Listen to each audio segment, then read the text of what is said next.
Recently, we made a mid lane macro guide that you guys really seem to enjoy. A lot of you guys requested that we make a top lane macro guide as a comment on that video, and so today that's exactly what we're going to be doing. We're going to be focusing on what it is that you should be focusing on as a top laner in order to make your macro play as good as possible. Remember that macro play is not a static thing. It's very dynamic and it's going to vary depending on the circumstances of the game.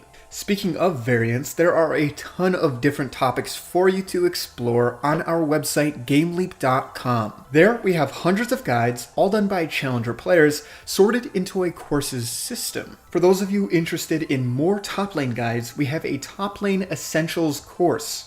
This course covers everything that you could possibly want to know as a top laner. We also have courses on the other 4 fundamental roles as well as champion-specific courses, so if that is something that you're interested in, then make sure to check it out using the link in the description below. Now, the first thing that we need to understand before we can cover macro is, like I said before, it is not a static thing, which means there isn't always going to be one thing that is the best play above all else. Having good macro play as a top laner is going to require you to have a ton of map awareness, and you're going to need to know which objectives you need to prioritize at least 30 seconds in advance, since you are going to be the furthest away from that objective most of the time. For this reason, even I will mess up sometimes when it comes to macro play, and I'm one of the best top laners on the entire server. So, how do I minimize this? What is it that I'm looking to do in order to make the right call in the vast majority of cases? The first and most important thing before anything else is you need to understand your win condition. Who are the potential carries on your team and how do you need to play in order to empower those carries? If you are the main carry on your team, then it's okay to take Ignite or Exhaust or Ghost or any combat spell in the top lane. However, the higher elo you get, the less often this is going to be optimal, and most of the time, the bot lane is going to be your best win condition. For this reason, teleport is a lot more important, especially in higher elos, for 2 reasons.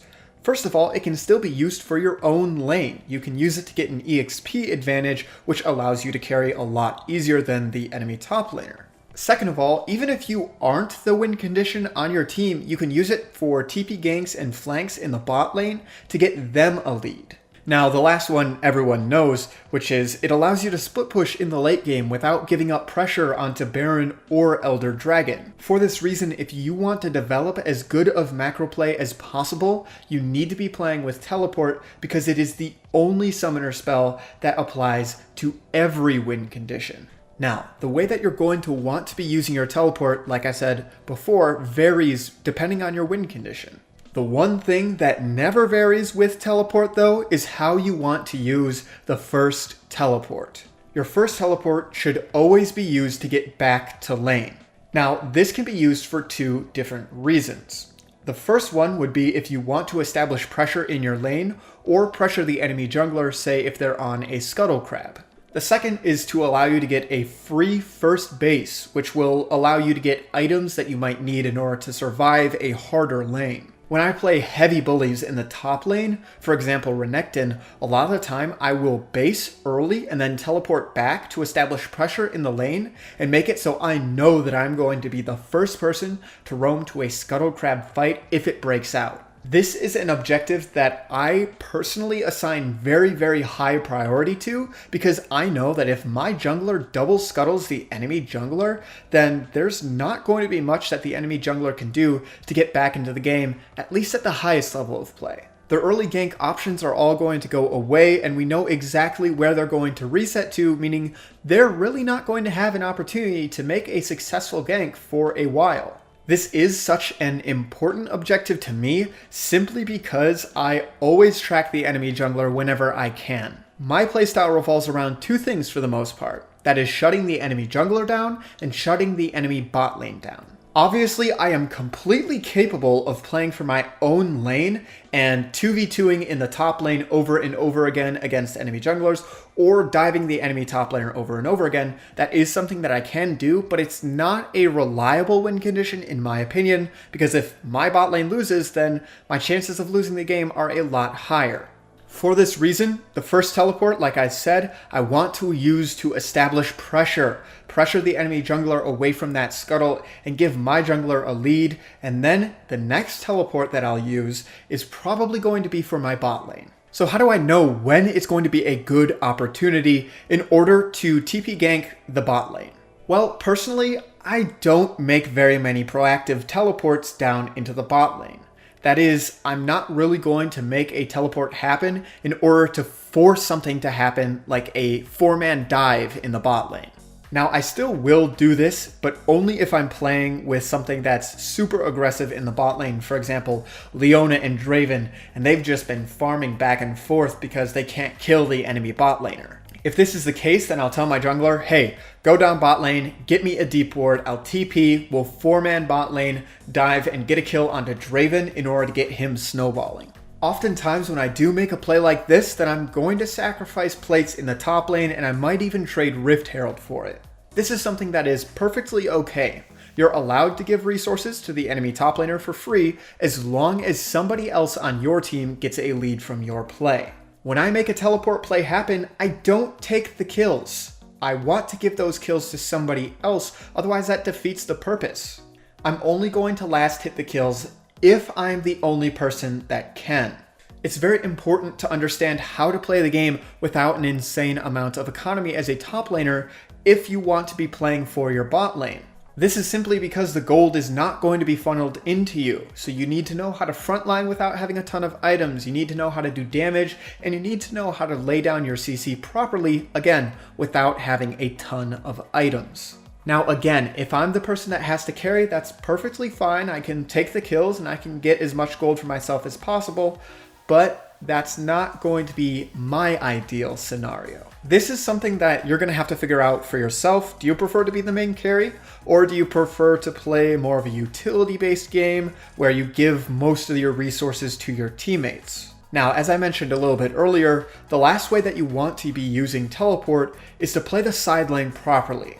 Anytime that your teleport is up in the mid to late game, you're going to be playing the side lane opposite of whatever objective you are currently setting up for. This might be Dragon, this might be Baron, it might be a tier 2 tower in the top lane. It doesn't matter what the objective is, just know that you need to be as far away from it as possible. In the mid to late game, you want to be on the opposite side of the map as your team, as a top laner, because you want to be able to draw pressure towards you away from your team and then teleport to your team and help them out while the enemy team is at a numbers disadvantage. This is something that you can very heavily abuse, especially in lower elo. A lot of people won't be taking teleport on the top lane, so if you do and you can match them in the side lane opposite of an objective, you have the option to teleport to a fight and they can't do that. Now, there are other ways to use teleport, for example, counter-ganking mid lane if a gank happens there, or you can use it to teleport yourself out of a sticky situation to one of your Nexus towers and saving yourself from certain death. But these are not going to be used in every single game, and they're going to be actually used pretty sparingly. So understanding how to use your teleport at every stage of the game is only about half of the battle when it comes to macro, especially for the top lane. The other half is going to be all about wave management and knowing where to be and when. Now, we know that there are three main different kinds of waves when it comes to wave management. This is the frozen lane, the slow pushing lane, and the neutral lane. While in the mid lane, for example, you're going to be using one way more than the others, that is the slow pushing lane. In the top lane, you're going to have to use each and every single one of them in different scenarios, and they're all going to be used pretty evenly. First, I'm just going to quickly recap how you create each and every one of these waves, just for any of you that don't know already. A frozen wave is when the wave is pushing towards you, and it will do this indefinitely until you push it out or it crashes into your tower. This wave is created by having 3 extra minions in the enemy's wave, more than what's in your wave. Now, the opposite of a frozen wave is a slow pushing wave, and the way you create it is, like I said, exactly the opposite of a frozen wave. You just have 3 extra minions in your wave, and that's going to slowly push towards the enemy's tower. Usually when you have a slow pushing wave, you want to build it up as much as possible, so eventually there's going to be a lot more than just 3 extra minions in your wave. Sometimes you're going to try and make it so it's 2 or even 3 full waves of minions crashing at once. A neutral wave is exactly what it sounds like. There are the same amount of minions on each side, and it isn't pushing either direction, it's just staying in the exact same spot. This does not mean that it needs to be right in the middle, it just means that the wave is not moving to either side. Neutral waves are the easiest to turn into either freezes or slow pushing waves, but there are going to be certain conditions that need to be met in order to do so for each. Now, let's talk about what you should be looking at when creating each and every one of these waves. First up is the slow pushing wave because it is by far the simplest out of any. Your only goal when creating a slow pushing wave is to crash it into the enemy's tower, giving yourself a better base timer or giving yourself a better opportunity to teleport to a fight that might be happening. If you're able to stack up 2 waves together when creating a slow pushing wave and crash both of those waves into the enemy's tower at the same time, then it'll take a lot longer for the tower to kill those, meaning you're not going to miss any minions when you come back to the lane, and you're not going to have to waste teleport in order to get back to the lane in time to not miss minions. The key here is knowing how to create that slow pushing wave and timing it so that it crashes into the tower and not the enemy minions while under the enemy tower. If it hits the enemy's minions, but your minions are still under the enemy's tower, then you're going to miss a full wave, and that's not going to be good for you at all. Crashing it into the enemy tower means that your minions are going to aggro onto the tower and not the enemy minions, so you won't miss any. So first of all, how do we slow push the wave so that we get 2 waves together crashing into the enemy tower? This is very similar to mid lane. You just want to slowly auto the melee minions in the wave a few times to make sure that your minions kill theirs first. Unlike mid lane, it does not matter which wave you do this on because it is a lot longer of a lane, so you're going to be building up 2 waves pretty much no matter which wave you start on. The key here is you only want to auto the minions a few times. If you auto too many times, then your wave is going to fast push instead, and it's going to give the enemy laner an opportunity to freeze on you. When creating a slow push, your goal is to keep the enemy minions alive until the next wave crashes, but no longer than that. Ideally, you'll only have 1 minion left by the time the next wave comes, and then you'll kill that minion. Your wave will still be alive, and your next wave will be added on top of that, while the enemy only has the wave that just arrived. Now, what you do with the second wave depends on what your goal is with this slow push. If you're just looking to secure a base timer, then you can fast push that wave and crash it into the enemy tower. You'll have plenty of time to get back without losing any minions. If your goal, however, is to teleport instead of basing, then what you want to do instead is slow push the next wave as well. If you do all of this perfectly, then 3 whole waves will crash into the enemy's tower, meaning you're going to have an insane amount of time that you're free to go do whatever it is you want to do. That might be teleport to the enemy bot lane and gank them, or teleport to a dragon without losing any minions. It is very important that you master both of these styles of slow pushing because one is useless without the other. If you can't create the slow push that gives you a good base timer, then you're going to have to teleport to the lane, and it doesn't matter whether or not you can create a good teleport timer. You can't use it if you don't have teleport. On the other hand, if you don't know how to create the triple stacked wave to get yourself as big of a TP roam timer as possible, then TPing might actually just be detrimental to you, and you might throw away any lead that you already had. Alright, so what about the neutral wave? What is our goal when creating a neutral wave? This one is also very simple, but knowing when you want to do it is the complex part. You should just be creating a neutral wave when you want to fight, and that's it. This is 1v1s, this is 1v2s, this is 2v1s, this is also 2v2s. It doesn't matter, it just means that you want to be fighting. If not, you should be using a slow push or a freeze. Okay, so how do we create a neutral wave that will result in fighting? It's very simple. You just want to be killing the enemy minions as fast as the enemy laner is killing your minions, or a little bit faster. Having a neutral lane is very important when you're looking at level power spikes. This is the level 2 power spike and the level 3 power spike most commonly, but also the level 6 power spike if you know when that is going to occur. You need to know that level 2 happens when the first melee creep dies in the second wave, and you need to know that level 3 happens when the 3 melees in the first cannon wave die. By using a neutral lane, you can make sure that the enemy doesn't back off of the wave when you're going to hit level 2 or 3, because they're going to want to fight for that level 2 advantage as well.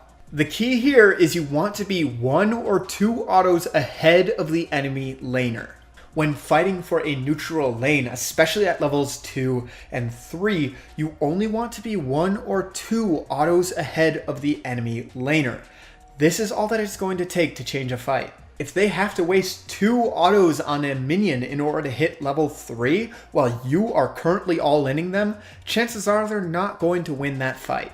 I see so many people that just fast push the wave to try and get level 2 as fast as possible. That is not how you perform a level 2 all-in, and it will only work in probably gold or lower.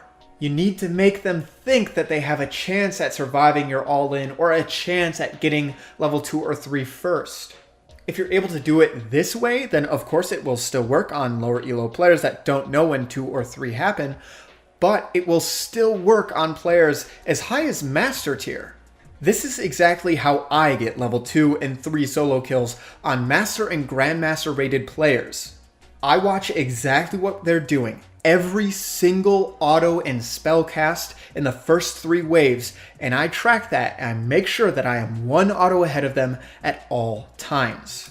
Most people are only going to be focused on how close they are to level 2 and 3, but if you're able to focus on how close each player is to level 2 and 3, then you're going to see a lot more success. You're going to see more kills from your level 2 power spike, your level 3 power spike, and your neutral wave is going to be so much more effective. Now, using a neutral wave in order to make a fight happen that isn't at level 2 and 3 is a little bit different. This is what is otherwise known as baiting, and you only want to be doing this when you know that you win a fight. Your goal here is to just make sure that the enemy can't freeze and they can't slow push, so that the only option that they have is to fight you. This can be achieved with a freeze as well, but a neutral lane is a lot better because it's easier to push out of after getting a kill. I will try to make sure that the lane stays neutral whenever I'm getting a gank for myself or whenever I'm trying to 1v2 the enemy top and jungle. If I see the enemy jungler coming top and I want to 1v2, then I'm not going to change how I'm playing. I'm not going to play more aggressive. I'm not going to play more passive. I'm going to keep the wave exactly as it is, completely neutral, and then as soon as they show, I'm going to all in. I try to keep the wave neutral for as long as possible. If I'm not looking to create a timer for me to base or TP, and I'm not looking to freeze, then lane always will remain neutral for me. Since there is absolutely no variance in my play and my levels of aggression, the enemy laner cannot tell when they are getting ganked. I can set up a freeze and I can set up a slow push, but I will only do that for set reasons. Finally, let's talk about why I would set up a freeze. When I create a freeze, my goal is to build a CS advantage and put pressure on the enemy jungler. If I'm into something that I know that I can't kill, for example, Cho'Gath, then I'm not going to look to fight them and I'm not going to look to have a neutral lane for the vast majority of the lane. I'm just going to freeze and I'm going to make him miss as much CS as possible. Since he's just going to be farming with his Q, playing too far back for me to kill, I'm just going to freeze the wave and let him farm with his Q. I will get more CS than he will, and then his jungler will be forced to come top to break my freeze at some point. If the jungler doesn't ever come top, then that's awesome. That results in a huge CS lead for me. The most important thing when creating a freeze is you need to pressure the enemy while doing it. Don't create a freeze and then stand in your own minions. You need to stand in between your wave and the enemy to pressure them as much as possible and stop them from getting CS. Make them lose health or mana every single time they want to get CS. If you do this enough, then eventually they're going to be forced to base, or you're going to have an opportunity to all in them. Whenever either of these options arise, it's very important that you break the freeze and push it into the enemy tower, because otherwise you're going to miss out on plates. Remember, if you crash it into the enemy tower properly, then you're going to result in another freeze opportunity anyways, so you're not going to miss out on anything. Freezing at the moment is not nearly as good as it used to be simply because plates exist, and it's very important that you get as many plates as possible. When you freeze, you can't get as many plates. For this reason, I'm actually very well known for proxying instead of freezing, standing behind the enemy tower, and making sure that the enemy laner cannot walk into the lane to get gold or EXP. Again, it's something that I haven't really been doing lately simply because it's so risky to do, and a lot of the time, even if you come out with a lead, your team probably won't. That is just about all that I have for you for today's video on top lane macro. Now, this is definitely my personal style that I've developed over the past 10 years or however long I've been playing top lane, and a lot of players are going to have a different style. It's up to you as a player which style you want to use. As long as you understand what each wave mechanic does, how you should be using each one of your teleports, you can develop your own style. A lot of players do play top lane differently. This is just what works best for me. If you did enjoy this video, make sure to let me know by leaving a like or a comment. Now, if you haven't already, make sure to check out our website, GameLeap.com. There we have hundreds of guides, all done by challenger players, sorted into a quick and easy to use courses system. We have courses both on the 5 fundamental roles as well as champion specific courses. So if that is something that interests you, then make sure to check it out using the link in the description below. As always, I'm Panther. I hope you learned something valuable, and I will see you in the next one.